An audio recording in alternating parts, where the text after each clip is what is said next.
My name is Samantha Mitchell, 32, and I worked my entire adult life to afford my beautiful Victorian home. Every penny saved, every weekend spent renovating instead of socializing. Meanwhile, my family calls me the failure while my perfect sister Vanessa married rich. Imagine my surprise when I discovered they were planning a lavish party at my house to impress wealthy connections, without even asking me. They've always taken me for granted, assumed I'd roll over like always. But this time, I changed the locks before their big night and taught them a lesson they'll never forget. Before I dive into this wild story, I'd love to know where you're watching from. Drop your location in the comments, hit that like button if you've ever had family take advantage of your kindness, and subscribe to see more stories about standing up for yourself. Now, let me tell you how this whole mess started. I should start by explaining how I got my house in the first place. Unlike my sister Vanessa, who married into the Henderson fortune at 25, I built everything from scratch. After college, I worked 3 jobs simultaneously: barista by morning, office assistant by day, and waiting tables at night. I lived in a tiny studio apartment with water damage and questionable neighbors for 6 years while saving every possible dollar. My parents thought I was crazy, wasting my youth as they called it. "Samantha, you're not getting any younger," my mother Diana would say during our monthly family dinners. "Look at your sister, married to Bradley, living in that beautiful mansion in Westbrook Hills, attending charity galas. That's success." What they never understood was that I had a vision. I was working towards something meaningful, independence, on my terms. After those 6 brutal years of saving, I started my own interior design business. It wasn't glamorous at first. I took small jobs, built a portfolio, networked at industry events where I definitely didn't belong.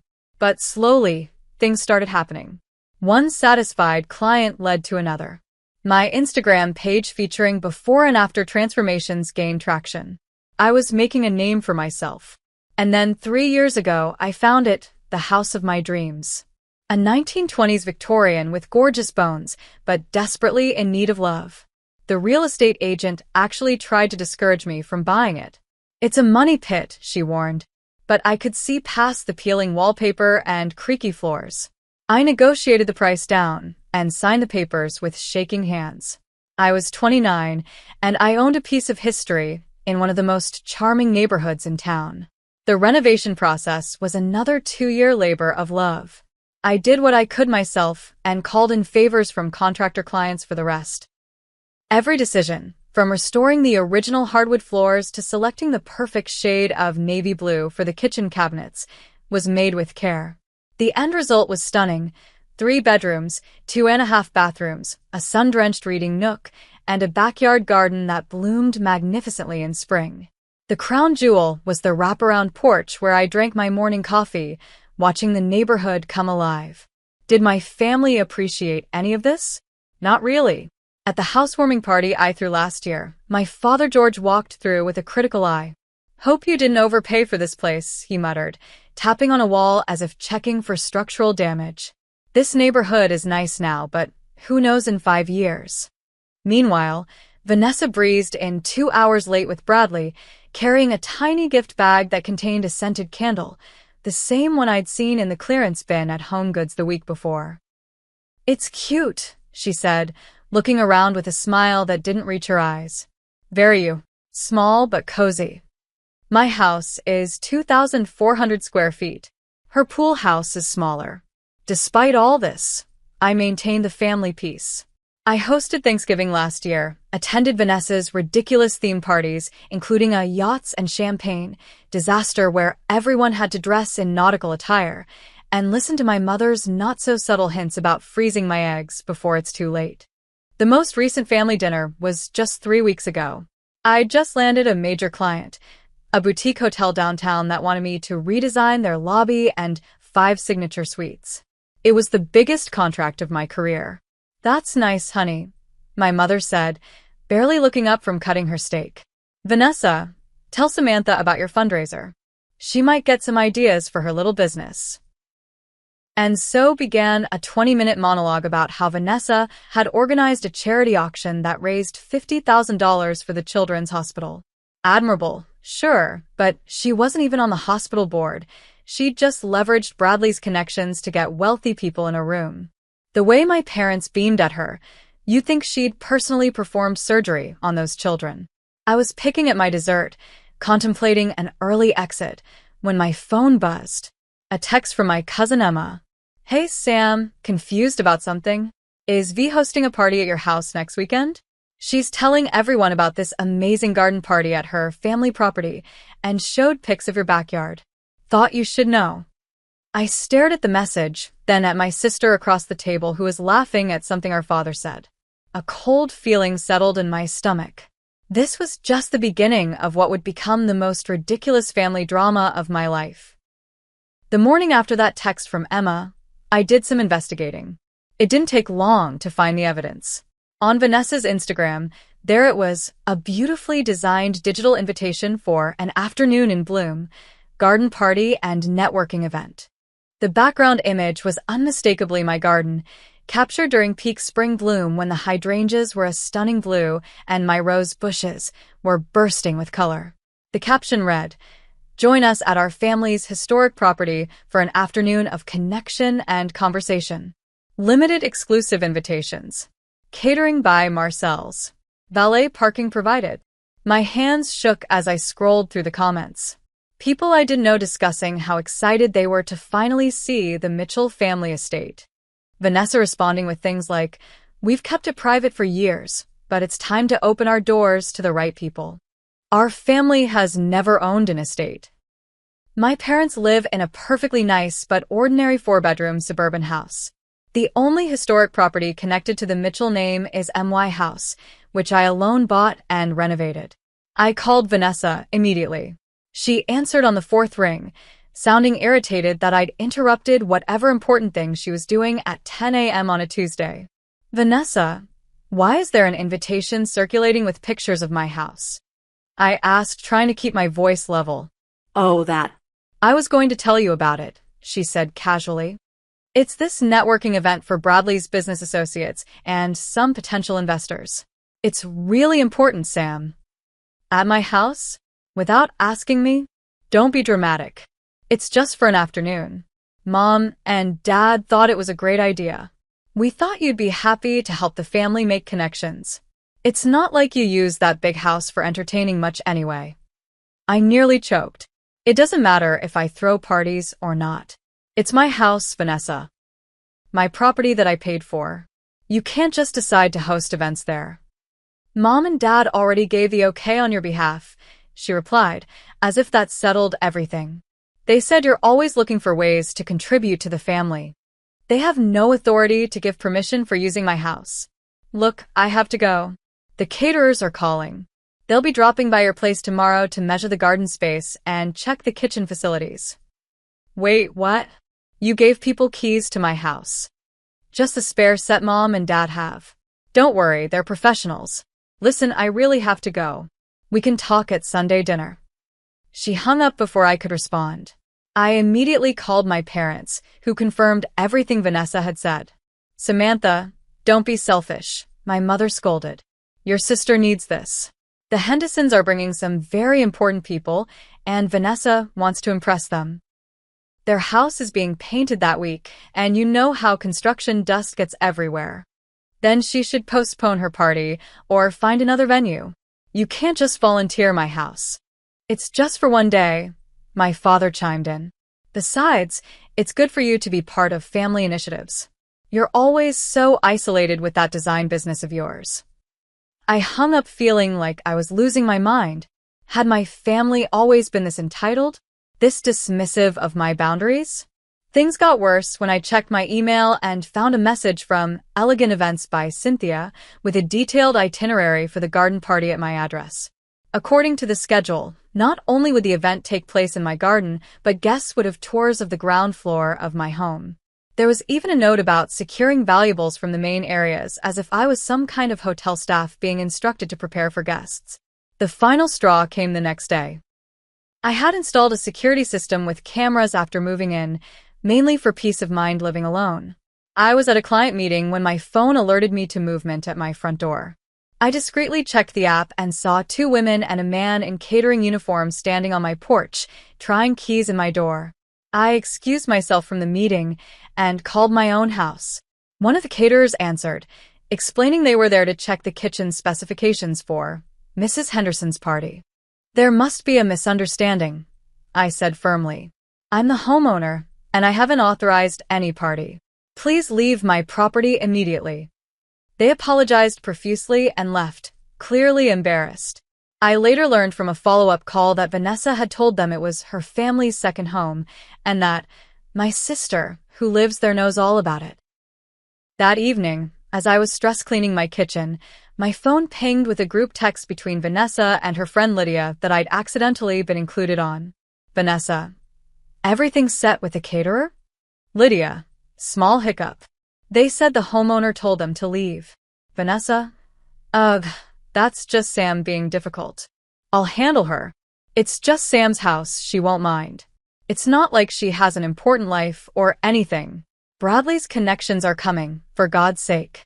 She should be grateful we are bringing actual successful people to her little project house." I stared at the phone, something inside me finally snapping.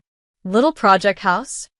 My beautiful home that I'd poured my heart, soul, and entire savings into? Not an important life? My thriving business that I'd built from nothing? That was the moment I decided, no more doormat, Samantha. It was time to stand up for myself. After reading that text, I sank onto my kitchen floor and cried. Actually cried, for the first time in years. Not delicate, dignified tears, ugly, hiccuping sobs that left my eyes puffy and my nose running. I cried for the little girl who was always second best, for the teenager whose achievements were footnotes at family gatherings, for the adult who still sought approval from people who would never give it.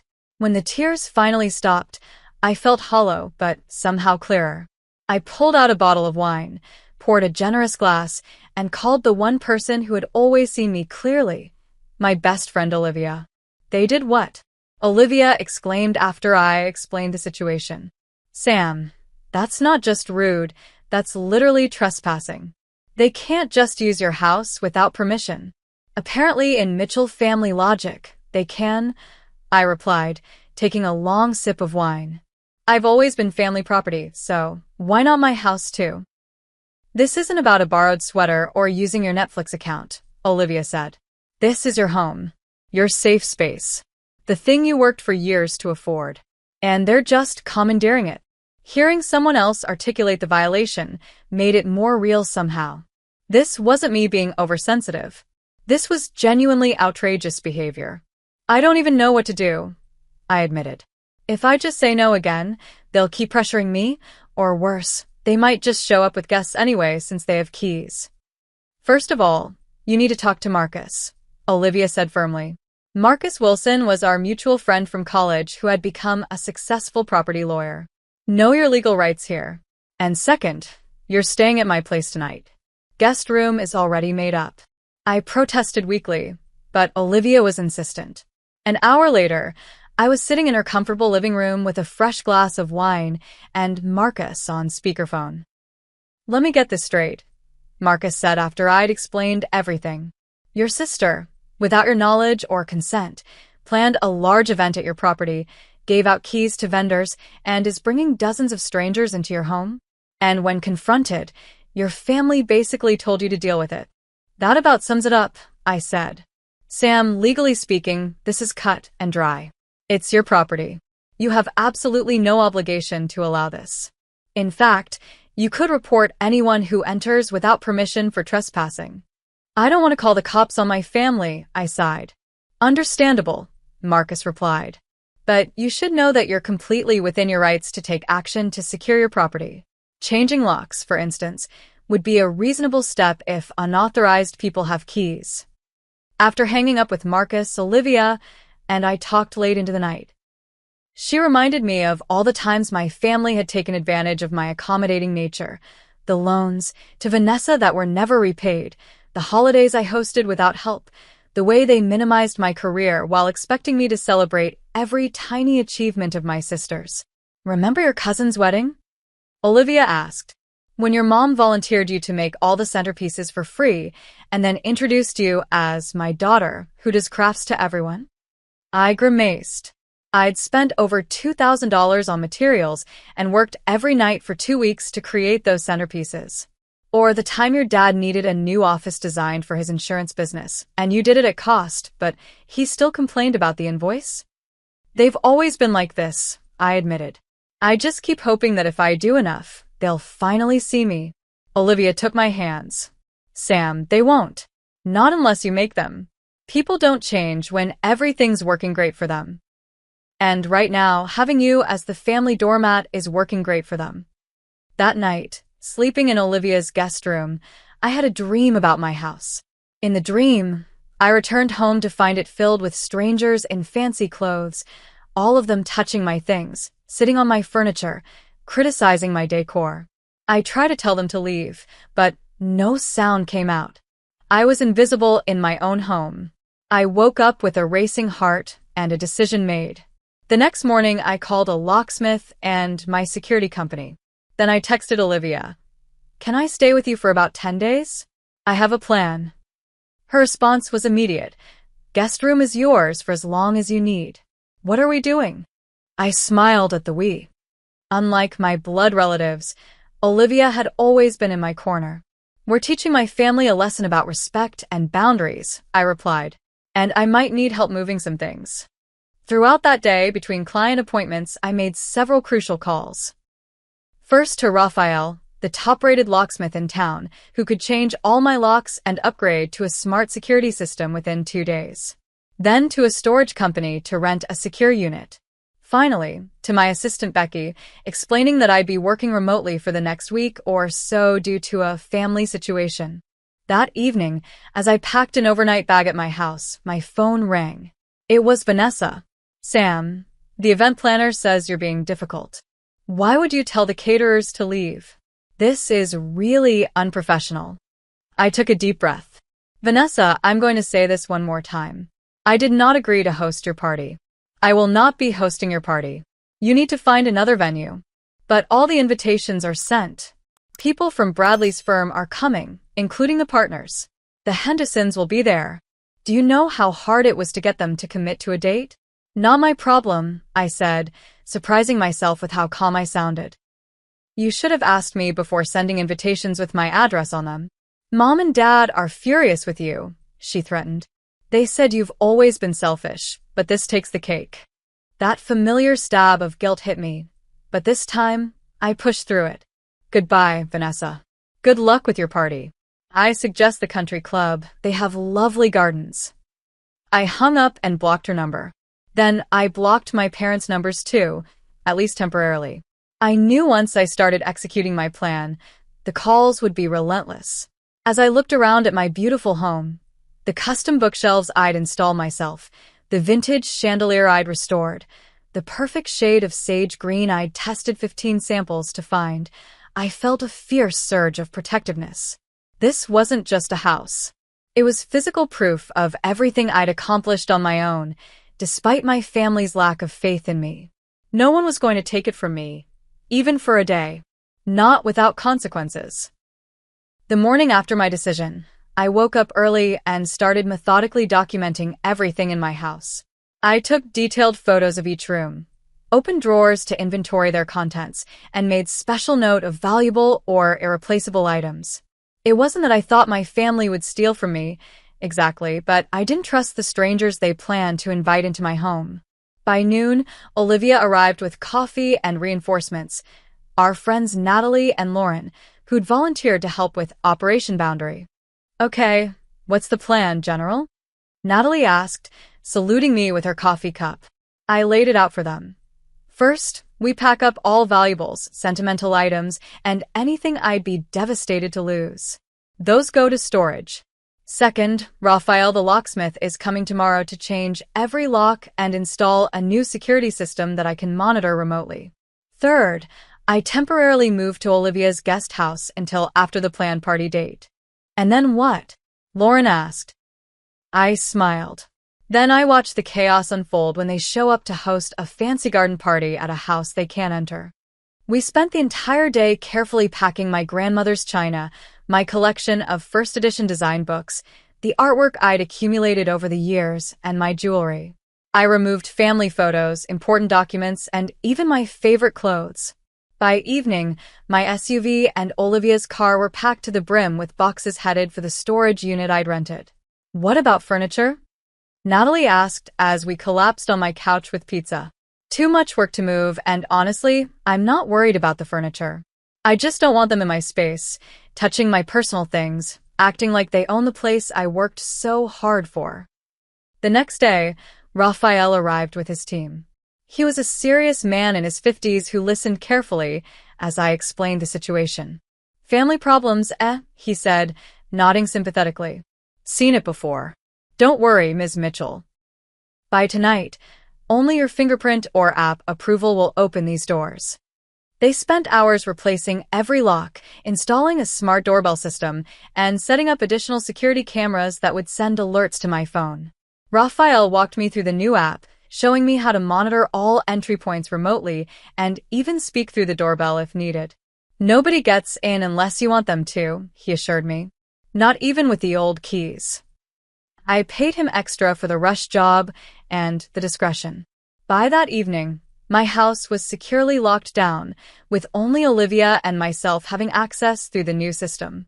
The final phase of the plan was moving myself to Olivia's guest house, a charming converted garage in her backyard that had its own bathroom and kitchenette.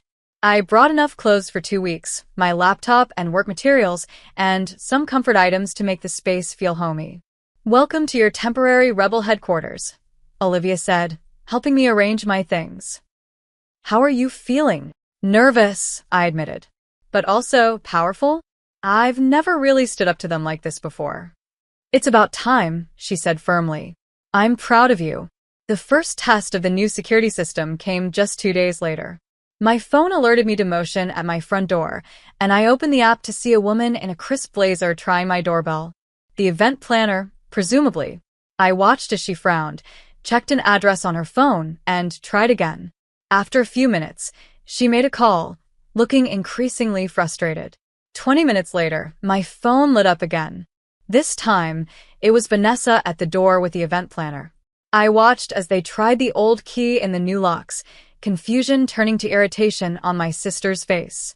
My blocked phone started blowing up with calls from unknown numbers, likely Vanessa using other people's phones to try to reach me. I ignored them all. That evening, I received an email from Vanessa. Samantha, this childish behavior is completely unacceptable. You changed the locks? Are you serious? Mom and Dad are beside themselves. This party is happening in 3 days. Some of the most important people in Bradley's industry will be there. The Hendersons have confirmed. Do you want to be responsible for destroying your sister's social standing and possibly affecting Bradley's career? Call me immediately. I didn't respond. I also didn't answer the texts from various family members who'd been enlisted to reach out to me. Cousin Emma sent a supportive message, though. Whatever's going on with you and V, I'm guessing she had it coming. Stay strong. The day before the planned party, the calls and messages reached a fever pitch. My mother left a voicemail on my work phone, the only number I hadn't blocked. Samantha Jean Mitchell, I don't know what kind of game you're playing, but it ends now. Your father and I are deeply disappointed in you. After everything we've done for you, this is how you repay us? By embarrassing your sister? The caterers are ordered, the flowers are paid for, and 40 very important people are expecting a lovely event tomorrow. You will call us back and fix this situation immediately. Everything they'd done for me? Like what? Criticize my choices. Minimize my achievements? Use me when it was convenient? I deleted the message. That night, Olivia, Natalie, Lauren, and I had wine in the guest house and monitored my security app together, watching as various vendors showed up at my house throughout the evening, presumably for final preparations, only to leave confused when no one answered. Tomorrow's going to be epic, Lauren said, refilling my glass. Are you ready? I took a deep breath. I think so.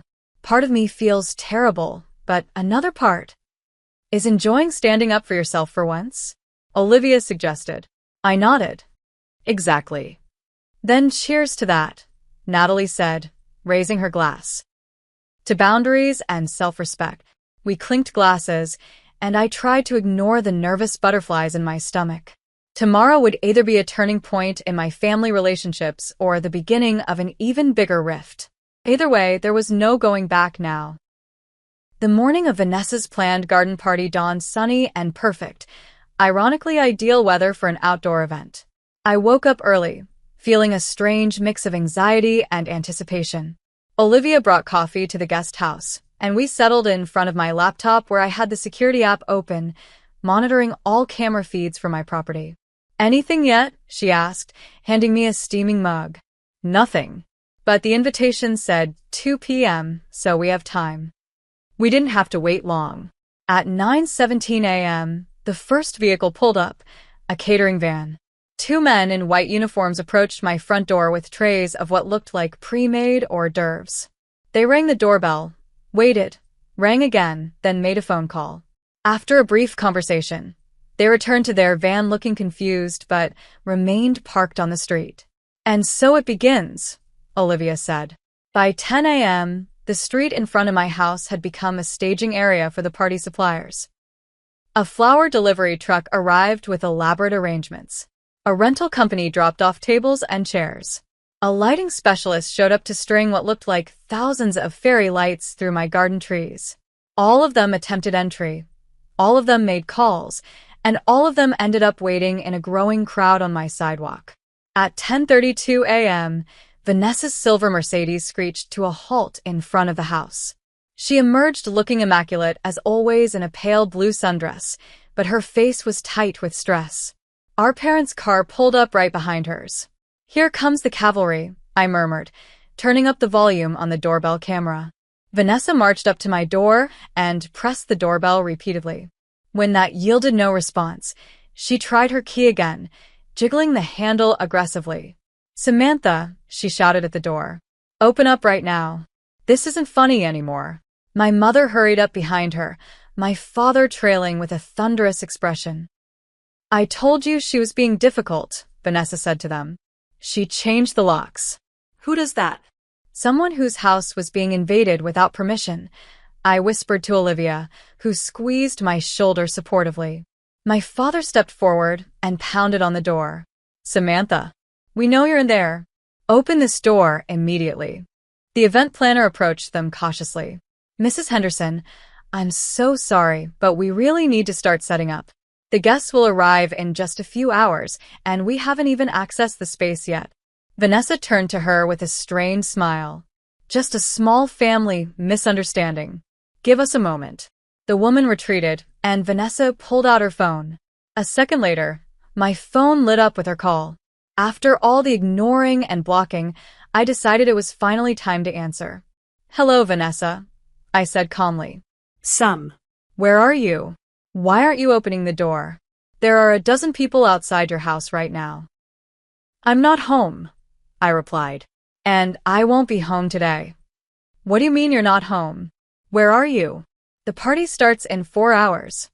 I told you multiple times that I did not give permission for this party. You ignored me. So I made other plans." I could hear my mother in the background demanding that Vanessa put me on speakerphone. A moment later, I heard my mother's voice clearly. "Samantha Jean Mitchell, you come home this instant and open this door. Do you have any idea how embarrassing this is?" "Actually, Mom, I do. It must be really embarrassing to tell people you can host a party at a house that isn't yours, only to discover you can't get in. Almost as embarrassing as having your achievements constantly minimized by your own family. Is that what this is about?" My father's voice boomed. "Some perceived slight? You're throwing a tantrum because you don't get enough attention?" "This is about boundaries," I said firmly. "My house is not family property. It's mine. I worked for it, I paid for it, I renovated it. You don't get to use it without my permission, and you definitely don't get to hand out keys to strangers." "We're your parents," my mother exclaimed. "That house wouldn't even exist if we hadn't raised you." I had to laugh at the absurdity. "So, what, you think you own everything I'll ever have because you did the basic parental duty of raising your child? Do you think you own Vanessa's house too?" "That's different," my father sputtered. "That's Bradley's house. And this is my house," I countered. not the Mitchell family estate or whatever fiction Vanessa's been selling to her friends. Vanessa's voice came back on, lower and threatening.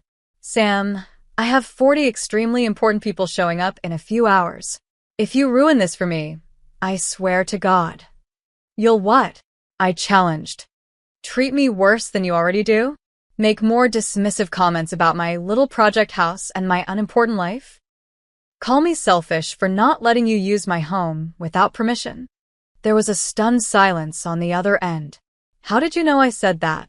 Vanessa finally asked, her voice smaller.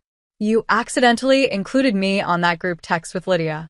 I saw everything, Vanessa. That's when I decided I was done being the family doormat.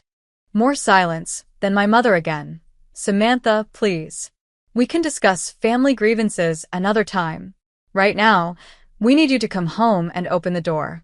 People are waiting. Those aren't my people, and this isn't my party. I said no, repeatedly, and you all ignored me. Now you can deal with the consequences. We'll call a locksmith, my father threatened. Go ahead, I replied. It's a brand new security system. They won't compromise it without proof of ownership, which only I have. And if anyone tries to break in, the police will be automatically notified. You'd call the police on your own family? My mother gasped. I wouldn't have to. The system would do it automatically. But this can all be avoided if you simply respect my no and find another venue. In 4 hours? Vanessa shrieked. That's impossible. Not my problem, I said, surprised by how steady my voice remained. You created this situation by planning an event at a location you don't control. Now you get to solve it. I ended the call, feeling shaky but resolute. Olivia gave me a high five. You were amazing. Did you see their faces when you shut them down? We continued watching the security feeds as my family huddled in a tense discussion on my porch. Eventually, Vanessa got on her phone, presumably trying to find a last-minute alternative venue. My parents split up, my mother talking to the event planner, my father on his phone pacing the sidewalk. Around noon, the first of the valets arrived. By 1 p.m., early guests started appearing, men in summer suits and women in elegant dresses, looking confused at the commotion on the sidewalk instead of a sophisticated garden party. The real drama peaked at 1:40 p.m. when a sleek black SUV pulled up and an older couple emerged, the Hendersons, Bradley's parents, based on photos I'd seen. They approached the chaos with visible confusion. Even from the security camera, I could see Vanessa's expression of pure panic as she hurried to intercept them, Bradley appearing from somewhere to join her. There was an intense conversation, with Vanessa gesticulating frantically and Mrs. Henderson's face growing increasingly disapproving. More guests arrived to the same scene, no party, just a locked house and a frazzled hostess. Some left immediately. Others stood around awkwardly. I watched as Vanessa's carefully curated social event disintegrated in real time. At 2:30 p.m., most of the guests had left. The caterers began packing up their unserved food. The rental companies started loading tables and chairs back onto their truck. And in the midst of it all, Vanessa sat on my front steps, mascara streaking down her face, while Bradley spoke intensely with his disappointed-looking parents. I almost feel bad for her, I said to Olivia as we watched. Don't, she replied firmly. She brought this on herself by treating you and your home like properties she could use at will. By 4 p.m., the street was empty except for my family's cars. My parents and sister sat in a grim circle on my front lawn, looking utterly defeated. As I watched them on the camera feed, my phone buzzed with a text from Bradley, surprisingly. Samantha, I just learned the full story from Vanessa. I had no idea she hadn't gotten your permission for this event. I'm truly sorry for the boundary violation. If you're willing to talk, I'd like to help resolve this family situation. It was the first genuine apology I'd received from anyone, and it came from the person I was least connected to. I showed Olivia the text. Interesting, she said. Sounds like at least one person is starting to get it. I replied to Bradley. Thank you for acknowledging the boundary violation. I'm not ready to talk today, but maybe next week once things have cooled down. Then I put down my phone and closed the laptop. I'd seen enough. Come on, Olivia said gently. Let's go get dinner. You've had a stressful day. As we left the guest house, I felt lighter somehow, as if I'd put down a heavy burden I'd been carrying for years. For the first time in my adult life, I had stood firm against my family's expectations and demands. It wasn't easy, and the fallout would be significant, but in that moment, I knew I'd done the right thing for myself. And that was worth celebrating, at least for tonight. The week following the lockout, as Olivia had dubbed it, was intense. My phone exploded with messages once I unblocked my family members. Some were angry and accusatory, others guilt-inducing, and a surprising number were from extended family members expressing support after hearing what happened. My mother's texts oscillated between fury, "I've never been so humiliated in my life," and martyrdom. "After all I've sacrificed for you, this is how you repay me." My father was more direct. "You've damaged this family's reputation. I hope you're satisfied." Vanessa's messages were the most volatile, ranging from rage, "You've ruined everything," to desperation, "The Hendersons barely speak to me now," to manipulative, "Bradley's business connections think our family is dysfunctional." I responded to none of them, taking the time at Olivia's to process my feelings and determine my next steps. I worked remotely, had dinner with friends who supported me, and even scheduled a few sessions with a therapist Natalie had recommended. Family dynamics don't change overnight, Dr. Rivera told me during our first session. You've disrupted a long-established pattern where you accommodate everyone else's needs at the expense of your own. There will be resistance before there's acceptance. On day 8, I received an unexpected visitor at Olivia's. I was working on design plans in the guest house when the doorbell rang. Through the window, I saw Bradley Henderson standing on the porch alone. Curious, I opened the door. "Samantha," he said, looking uncomfortable but determined. "I know you said next week, but I was hoping we could talk sooner. May I come in?" I hesitated, then nodded, stepping aside to let him enter. Bradley had always been a peripheral figure in family gatherings, polite but distant, usually absorbed in work calls or conversations with my father about investments. I realized I barely knew him despite him being married to my sister for 5 years. "I want to apologize again," he began once we were seated. "What Vanessa did was wrong. Using your home without permission, giving out keys, all of it." "Thank you," I said, genuinely surprised by his directness. "But shouldn't you be supporting your wife right now?" Bradley sighed, running a hand through his hair. "I am supporting her, just not in the way she wants. Vanessa needs to take responsibility for her actions. We've been talking a lot this week, and some hard truths have come out." "Like what?" I asked cautiously. "Like the fact that she's deeply insecure about not having her own accomplishments. She admits she's jealous of you, Samantha." I nearly choked on my tea. Jealous? Of me? She's the golden child, the successful one with a perfect life. In your parents' eyes, maybe. But Vanessa sees you differently. You built something from nothing. Your business, your home, they're yours. She feels like everything she has came through me or your parents' connections. This perspective was so foreign to me that I struggled to process it. But she's always looked down on my career, my house, my choices. Because they threaten her, Bradley said simply. She's afraid to admit that your path might be more fulfilling than hers. We talked for over an hour. Bradley revealed things about my sister I'd never known, her abandoned dreams of becoming an architect, her fear of disappointing our parents, her growing realization that social status wasn't as satisfying as she'd expected. "This doesn't excuse what she did," Bradley emphasized. "But I'm hoping it helps you understand where it came from. And for what it's worth, I've told her and your parents that they were completely in the wrong." When Bradley left, he handed me an envelope. "Vanessa wrote this herself. No input from me or your parents. Read it when you're ready." I waited until that evening to open my sister's letter. Inside was a handwritten apology, messy and blotched in places, so unlike Vanessa's usual perfect presentation. "Sam, I'm sorry. Really, truly sorry. What I did was wrong and invasive and disrespectful. I've spent my whole life thinking I was better than you because Mom and Dad made me feel that way. But the truth is, I've always admired how you built your life on your own terms. I used your house because I'm proud of it, proud that my sister created something so beautiful. That doesn't make it right.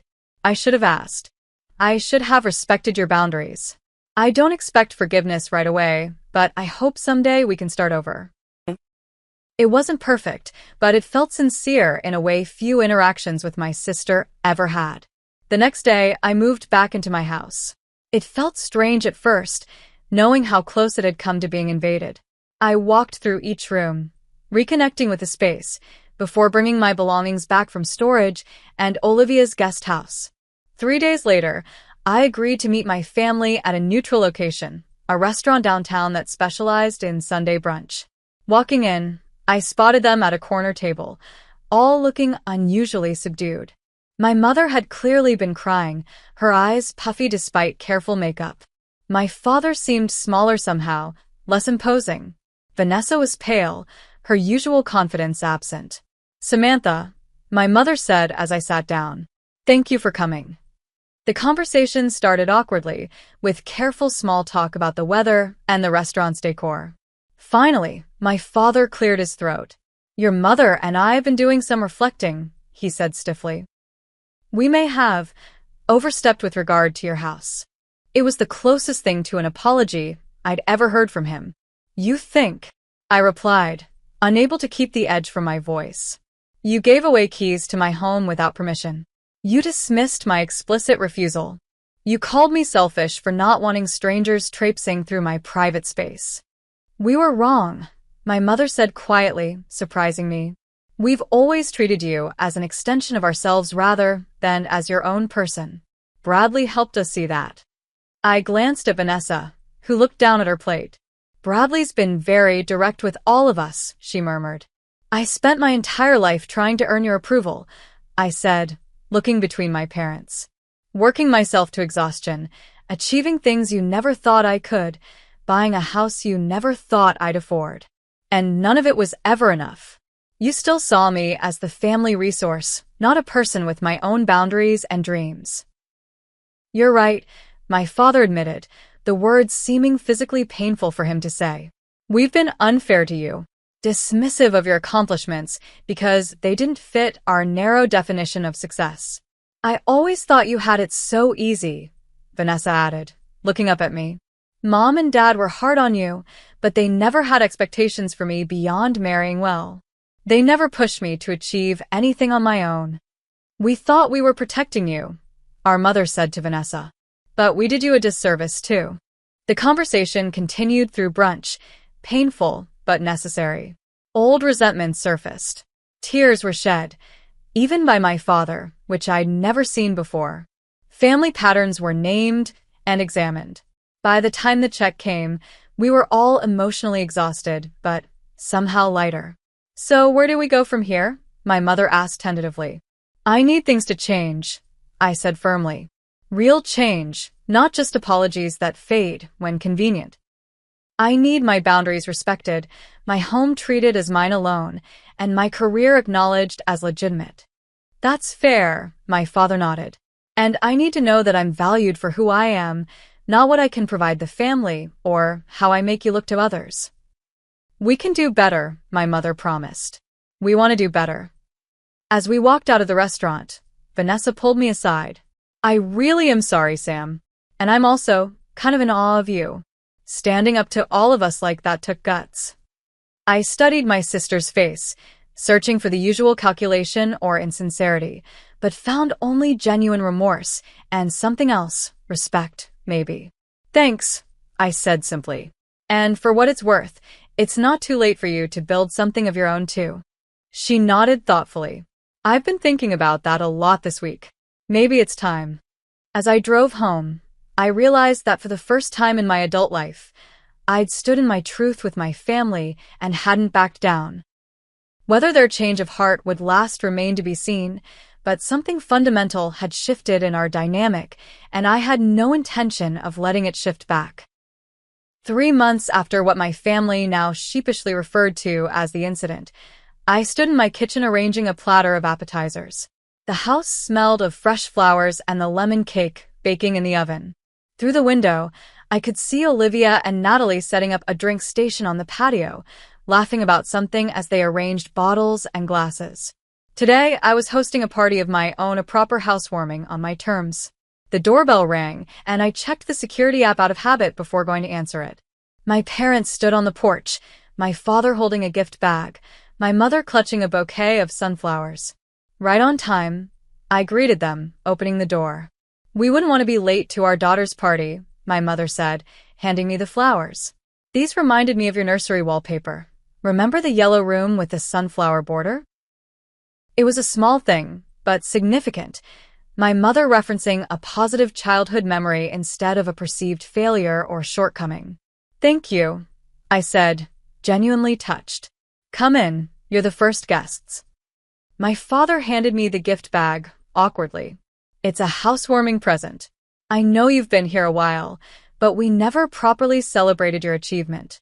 Inside the bag was a beautifully framed deed to my house, professionally matted with an inscription at the bottom. "Proudly owned by Samantha Mitchell, a home built on determination." I looked up at my father, speechless. "I thought you could hang it in your office," he said gruffly. "You should be proud. Not many people your age accomplish what you have, entirely on their own." "Thank you," I managed, throat tight with unexpected emotion. The doorbell rang again, Vanessa and Bradley. My sister entered cautiously, as if still uncertain of her welcome.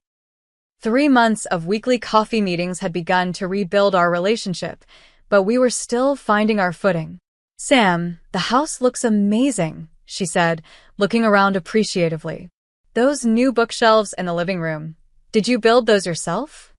"I designed them, but had them built. I do have limits," I laughed. "Well, they're gorgeous. Actually, I was wondering if you might help me with something similar for our home office. I'm converting part of it into a studio space." "A studio?" I asked, surprised. Bradley smiled proudly. "Vanessa's going back to school for architectural design. Part-time for now, but she's serious about it." My sister actually blushed. "It's something I've always wanted to do, and after everything that happened, well, life's too short not to pursue your passions, right?" Over the next hour, more guests arrived, friends from work, clients who'd become friends, neighbors, and a few extended family members who'd been supportive during the fallout. My cousin Emma arrived with her boyfriend, immediately pulling me into a hug. "The house looks incredible, Sam. And I hear your business is booming?" "It is," I confirmed. "Actually, I just hired 2 junior designers to help with the workload. We're expanding into commercial spaces now, too." "That's amazing. Who would have thought your little cousin would become a design mogul?" As I mingled among my guests, I noticed something remarkable. My parents were actually telling people about my business achievements. Not with the dismissive tone they'd used in the past. "Samantha does little decorating projects," but with genuine pride. "Our daughter just landed the contract for the new boutique hotel downtown." I overheard my father telling our neighbor. "Beat out 3 established firms for the bid." Later, in the kitchen, I found Vanessa helping Olivia arrange dessert plates. "Hey," my sister said when she saw me. "I hope it's okay that I'm in here. I wanted to make myself useful." "Of course it's okay," I assured her. "Thanks for helping." Vanessa glanced around to make sure we weren't overheard. "I've been meaning to tell you something. Remember the Hendersons? After the party disaster?" I nodded, bracing myself. "Well, Mrs. Henderson called me last week. She said she was impressed by how our family worked through such a difficult situation. She actually invited me to join the hospital board, on my own merits, not as Bradley's wife or for our social connections." "Vanessa, that's wonderful. It's ironic, isn't it? The failed party ended up creating a real opportunity, not the superficial networking I was chasing." As the evening progressed, I found myself on the porch swing with Bradley, taking a moment of quiet amid the pleasant buzz of conversation from inside. "You seem happy," he observed. "I am," I realized. "And not just because the party's going well. Things feel different. Real." "Standing up for yourself changed everything," Bradley said. "Not just for you, but for all of us. Vanessa's pursuing her own dreams now." Your parents are confronting some hard truths about how they've treated both their daughters. Even I'm delegating more at work to be present at home. All because I changed some locks, I mused. Because you valued yourself enough to set boundaries, he corrected. That's a powerful thing. Later, as guests began to leave, my mother pulled me aside. Samantha, I want you to know, I'm proud of you. Not just for your success, but for standing up for yourself. It couldn't have been easy, especially with how we raised you. It wasn't, I admitted, but it was necessary. Your father and I have been seeing a family therapist, she confessed, surprising me again. We're trying to understand where we went wrong, how we created such different experiences for you and your sister. That's a big step, Mom. It's overdue, she said simply. We don't want to lose you, Samantha. You're too important. After the last guest departed, I found myself alone in my living room, surrounded by the evidence of a successful gathering. Empty glasses, crumb-scattered plates, rearranged cushions. But unlike previous family events I'd hosted, I didn't feel drained or resentful. I felt fulfilled. My phone pinged with a text from Olivia. Proud of you, Rebel. You've come a long way from the doormat days. Red heart. I smiled, looking around at my beautiful home. Still mine, still a sanctuary, but now with healthier connections to the people in my life. The locks on my doors were the same ones Raphael had installed 3 months ago, but the more important boundaries I'd established were invisible ones. Expectations about respect, acknowledgement of my autonomy, and recognition of my achievements. Those boundaries had been painful to enforce at first, but they had ultimately led to healing I hadn't thought possible. My relationship with my family wasn't perfect, but it was honest now, grounded in reality rather than roles we'd been assigned years ago. As I turned off lights and closed up the house for the night, I realized that sometimes the most loving thing you can do, for yourself and others, is to change the locks, literally or figuratively, and insist on being treated with the respect you deserve.